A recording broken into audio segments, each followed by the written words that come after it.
top, whatever you want to put him in all time. I got him 2. Yo, And he's not 2. but anyways. at least Kobe had a team, bro.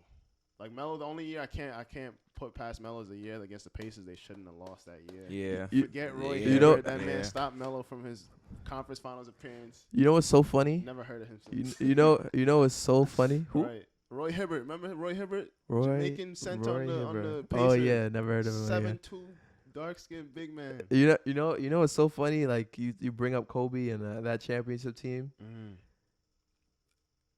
Damn, let's go down the list. We don't have time for that, right? But We got time for that.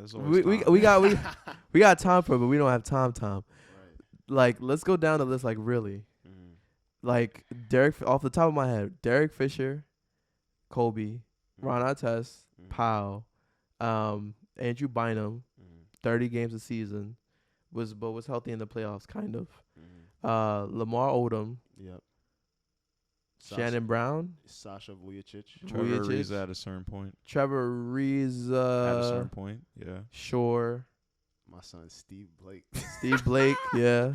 Who right now is Alex Caruso. Alex Caruso is Steve Blake 2.0. And then you go down do you know do you remember the Nets, the Nuggets? So I remember it's Chauncey. They had a squad. I remember it's Chauncey. Chauncey, AI, Anthony Carter. Those are their point guards.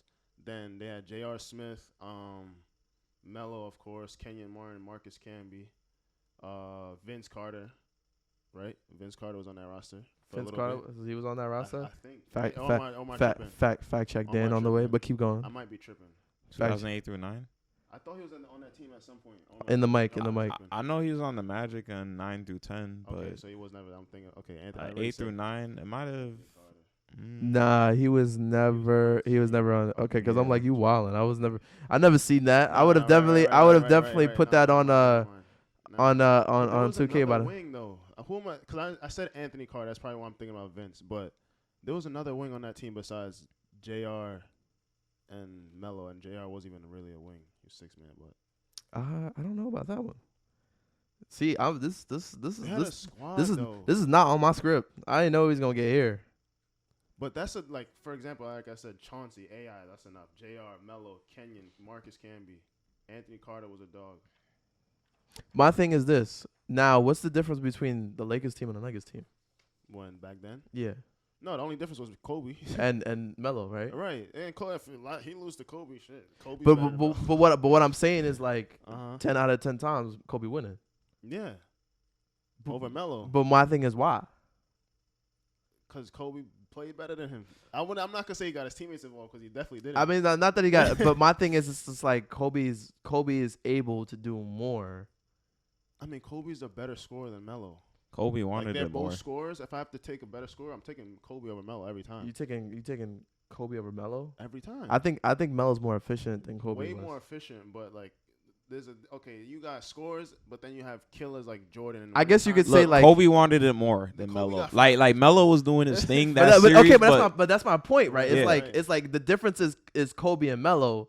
And it's because Kobe can do more than Melo. Right. Kobe instinctually, mindset, mentality. Right. He has that it factor that makes you want to. For example, look at, bro. Do you understand how Julius Randle was always good? And I'm a Laker fan, so I always knew about Julius Randle.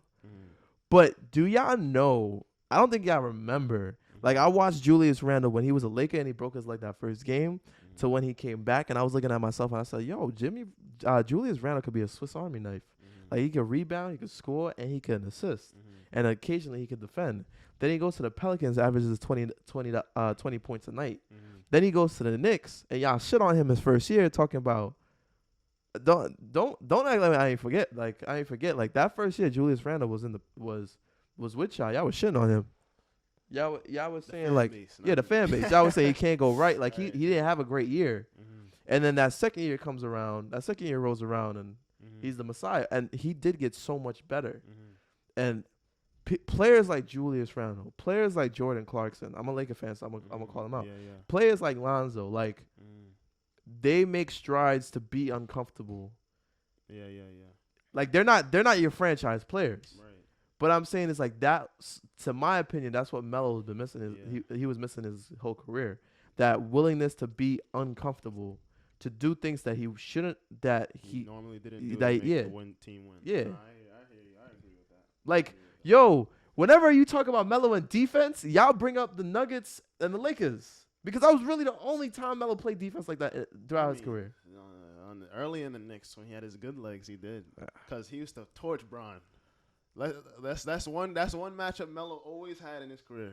I'm gonna torch Bron. I'm gonna bring that up. I'm gonna bring that up in later episodes. All right, so we're gonna come to the last segment. I want to keep this in the runtime that we had said we were gonna do.